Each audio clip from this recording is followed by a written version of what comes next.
Hi everyone, it's Dr. Sarah Moore here, and I have the great pleasure of meeting with Dr. Richard Chambers today. So, Richard's a clinical psychologist and he also works as a mindfulness consultant and expert at Monash University. So, welcome, Richard. Hi, Sarah. Yeah, thanks for having me on. Oh, it's a pleasure. And I guess it's probably worth noting that it's taken quite a bit of time to finally make a date. So, I really do appreciate your persistence and patience. Well, mindfulness has become popular, so I guess we're both in demand, right? It's true. It's true. So, Richard, look, I thought, given we've got a little bit of time to chat this morning, we could talk a little bit about your personal journey and how you found yourself in this field of mindfulness. So, yeah, would you like to just sort of give us a bit of an insight into where it all started and how you got to where you are today? Sure. I started practicing mindfulness by accident, really. I was back in 1999. I was in my final year of my undergraduate psychology degree, or going into that year, and I'd been, in hindsight, I think, depressed for the first 2 years of my studies. Yeah. I was really just feeling very foggy and clouded in my thinking. I wasn't going to a whole lot of class, wasn't very motivated to study.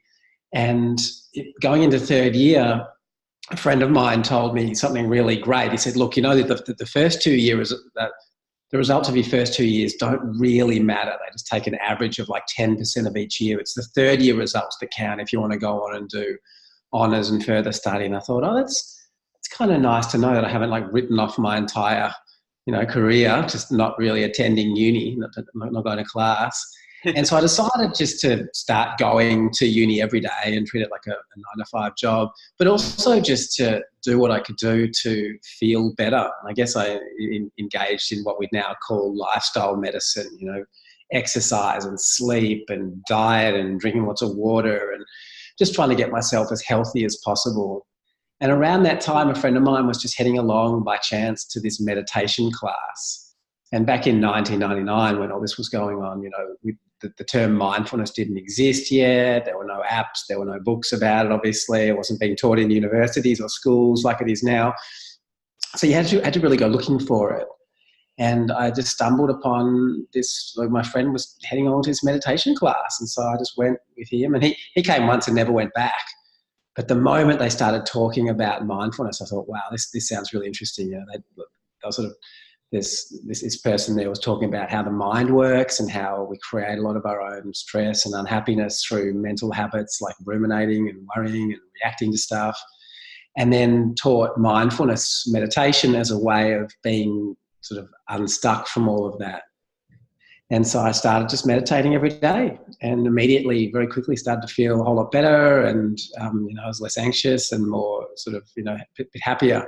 And also more focused at uni. I was paying attention more in classes and more able to engage with when I was studying. And so my grades improved, and I just knew, look, this is important for me and probably for other people. And since then, I've been working towards getting into the Australian school curriculum or embedding it into the core curriculum at Monash. And using it a lot, both with myself, but also with my private clients in my private practice and in my consultancy. Mm, wonderful. I mean, it's just so lovely, isn't it? When something that you find useful for yourself, you can now share with, a range of different people and organisations. And I think that's where a lot of the reward comes from working in this area. Yeah. So, I mean, obviously we're working on a research project together at the moment, and Yep. I'd love to hear about the other work that you've done, and also what you're working on at the moment. If you wanted to share a little bit about that. Definitely. So there's so much happening. I mean, I realised there was some value in this, I think, relatively early on, and just kind of stuck with it and did my honours and doctoral research around mindfulness. And in that time, in that sort of 18 years since I've been teaching it and working with it, it's become so popular. And so I'm really blessed in a lot of ways to have a job that is very much aligned with mindfulness, whether it's my corporate consultancy, getting into businesses or getting into schools and teaching students and teachers how to use it, or my work at Monash, which is basically my role there is about embedding mindfulness in the core curriculum. So it's probably one of my favourite projects at the moment. Finding ways of making it relevant and practical, and finding a language that speaks to the specific needs of students in 18 different units now, as diverse as medicine and pharmacy, all the way through to IT and arts and art and design and architecture. So there's a lot of sort of a real sort of support for mindfulness at Monash. And so finding ways of embedding it into the core curriculum, which can look anything from a 1 hour lecture all the way through to, a series of lectures and then 6 weeks of tutorials with examinable content, taking students really deeply into learning mindfulness in a way that's relevant for them. So that's sort of the main part of my job at Monash.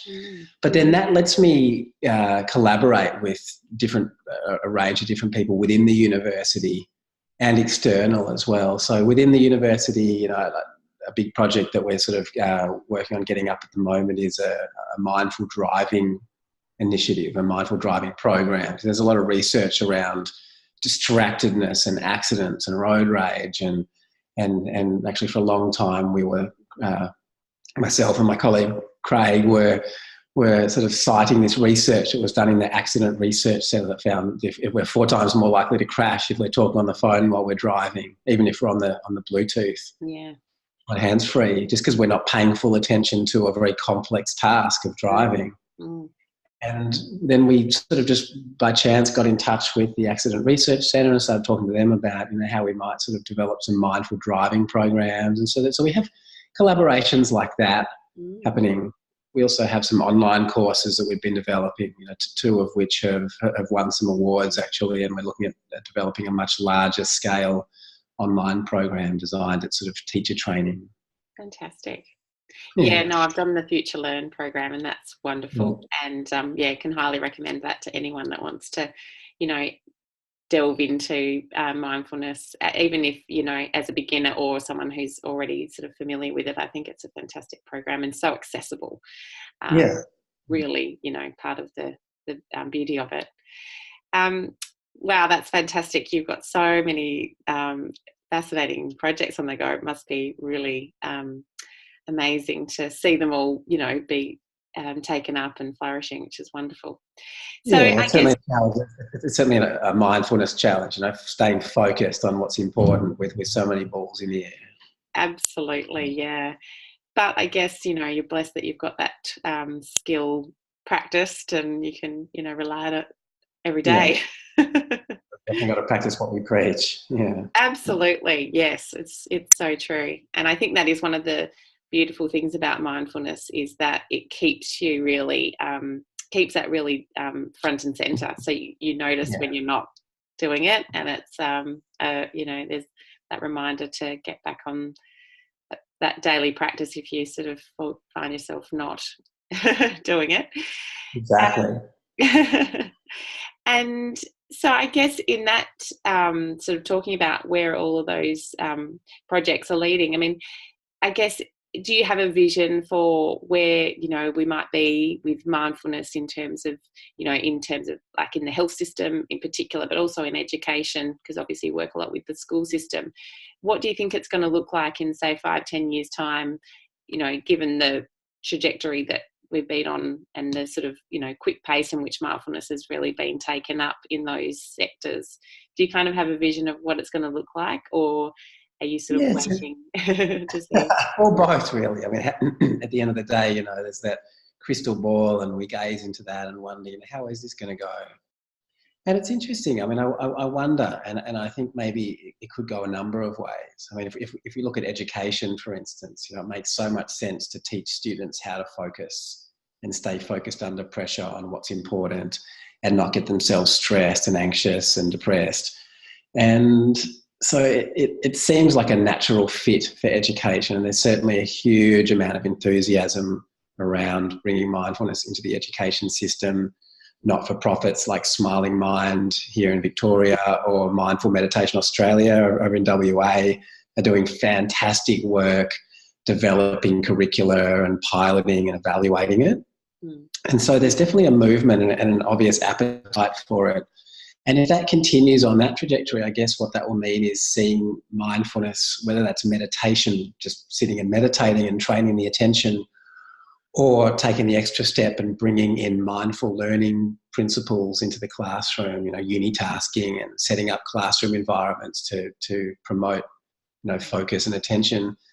I guess it'll look like that happening more and more. Ideally, if MMA or Smiley Mind sort of manage to do what they're setting out to do, it'll look like getting it into the school curriculum so that it's happening in every classroom everywhere in Australia. And that will inevitably mean a watering down of mindfulness, because then there'll obviously be teachers with varying degrees of experience delivering the meditation in the classroom. And perhaps, as online resources get better and better, there might be, effective ways of supporting that.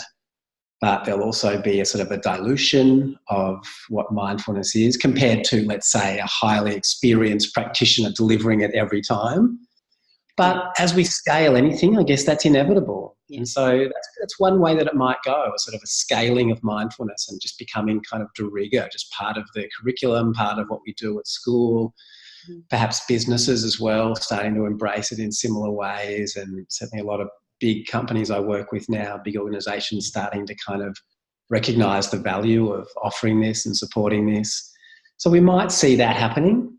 I guess an alternative view is that perhaps it is a very popular, I won't say fad, but, perhaps it's something that's become very popular, and we've certainly seen movements in the past. The NLP movement in business comes to mind, like this technology comes in, people are like, wow, that's amazing. Everyone's talking about it, everyone's doing it. And then, the human mind has this habit of habituating to things and getting bored and looking for the next thing. Next thing here. Yeah, look, that's a possibility. My deepest sense is that mindfulness is drawn from wisdom traditions. This is not something that was just invented last week. This is something that was invented or rediscovered or whatever, thousands of years ago. Yeah. And so I think there's something very deep in this. And possibly what will happen is some of the surface level enthusiasm might start to dissipate a little bit. Perhaps a lot of people engage with mindfulness in a very sort of superficial way, just as a basic attention training or a way of calming down, or, perhaps focusing and getting more out of their employees in a business setting. And perhaps those people practicing it in that way might start to lose interest. But I've got a gut feeling that there's something a lot deeper that's sort of coming through here. It's almost a sort of an embracing of wisdom traditions and ideas that we've lost or have never even been in the mainstream, starting to come into the mainstream. And perhaps that coming together is actually quite a sort of a powerful process. And perhaps my hope anyway, let's say, is that something continues, even if the sort of the enthusiasm for the fad aspects of mindfulness starts to kind of subside a little bit, that there's something deeper that remains. Yeah. So I guess they're the two ways we could go. That enthusiasm is just going to continue and continue and continue, or it'll sort of crash like a wave, and then hopefully what's really important will remain and will continue to grow. And we've seen that certainly. I mean, the mindfulness movement kind of facilitated the self-compassion movement and the compassion movement. And there are now big programs and interventions like compassion cultivation therapy, or, mindfulness, mindful self-compassion and these movements like that. And then there's the altruism movement, effective altruism, this idea of doing things effectively. Mathieu Ricard, the famous sort of Lama in the lab, pushes altruism. And that, again, has been central to a lot of wisdom traditions. So I really see this kind of flourishing of very deep truths coming into the mainstream, and mindfulness in a lot of ways sort of seem to facilitate that. So that's my hope anyway. Yeah, no, I think that's very true. And I completely agree with you. I think, the mindfulness can seem quite sort of superficial on one level, but actually when you really start practicing it, you realize that there's so much depth to it, and you discover things about yourself that you didn't even realize, were there or important. I agree. I think it's there's definitely a positive future for everyone. I was listening to a podcast recently, and they were talking about how mindfulness is like, mental hygiene, like brushing your teeth is dental hygiene. It's one of those sort of activities that if you're not looking after your mental health with something like a daily practice of mindfulness, then, problems, occur. And so if you really want to look after your, mental health, then mindfulness is just one of those simple tools that if you're doing it every day, even just for a short period of time, it can really have those benefits for long-term health. Yeah. So I really liked that analogy. Yeah, and you mentioned self-awareness as well, which I think is so important, because that gets to the heart of what this is really about. Yes, focusing and stress management and improved efficiency and productivity is important, and that's a good starting point, I think, for a lot of educators or business people. But that self-awareness angle, I think, is so critical and so needed. I guess a shorter answer to what I was saying before is, I think secular ethics is something that I'd love to see sort of coming in more into the education sphere, particularly. Like not that long ago, we had like Christian ethics. Certainly in a place like Australia, like that's what was kind of giving us our sense of right and wrong and morality and ethics. And we've really lost that religious aspect of life has really been eroded. Yes. And that's in some ways a very positive thing because it was quite limiting and narrow, but we definitely lost the baby with the bathwater there. And I think sitting almost in an ethical, moral kind of vacuum these days, science asking, what can we do, rather and no one's sort of asking, well, should we be doing? Yes. Why should we be doing that? What's that in the service of? And so things like, the self-compassion, the compassion, the altruism sort of movements, I think could possibly be the beginning of a sort of a secular ethics movement. I'd certainly love to see that taught in class. I remember when I first did my first ever long retreat, a Goenka Vipassana retreat. They teach sort of morality and concentration and wisdom, and they all support one another. Like in the beginning, you just take 5 vows to not steal or lie or get wasted or, to steal or kill anything. And so, and when you do that, the mind kind of calms down, and then you can see that it actually makes sense not to do that to lie to somebody, confuses them, confuses you, and contributes to confusion. And so therefore it makes sense to speak the truth. And that to kill something, you generate a lot of anger in your mind to do that, and that actually hurts you as much as it sort of hurts anything else. And so you start to see the reality of things, and it's not like someone telling you not to do something. I guess there's a leap of faith where you say, okay, for these 10 days, maybe I'm not going to drink anything or kill anything or lie. But then you start to see, hang on a sec, that really makes sense. And I wonder if we could teach that in schools. I wonder if that's something that would be sort of teachable. Yeah. Oh, yeah. I mean, I really hope so, because I think that's, that's key to who we are as human beings, isn't it? So it's, and yet, like you say, a lot of because of the secular nature of schools and that fear of, teaching something that's religious, sometimes the education sort of system has just let it all go, and that's right. That's a risk, I think, for teaching young children, especially, about how to be a good human. Yeah, you can teach that stuff practically, I guess, is the point. Like with mindfulness, it takes these really deep truths but presents them in a really secular, scientific way that people, if it's taught well, let me add, people can grasp, and they're like, yeah, okay, that makes a lot of sense, and I understand why I want that in my life. And so perhaps that might be possible with other sort of aspects of, I guess, what I call secular ethics. Yeah, absolutely. Wonderful. Thank you, Richard. Well, look, that I think we might wind it up, just because I'm just conscious of your time. But was there anything else that you wanted to add before we finish up? Yeah, I don't think so. That was probably a pretty comprehensive download from me. It was. It was Yeah, wonderful. Thank you so much, and I really do appreciate you putting aside some time to have a chat with me. And I will put a link to the Future Learn course underneath this video when I post it, and perhaps even a link to Smiling Mind as well, because I think that's a really fantastic resource that you mentioned as fantastic well. resource. So, Yeah, yeah. yeah, Thanks wonderful. again, Richard, and yeah, have a lovely rest of your day. Yeah, thank you. You too.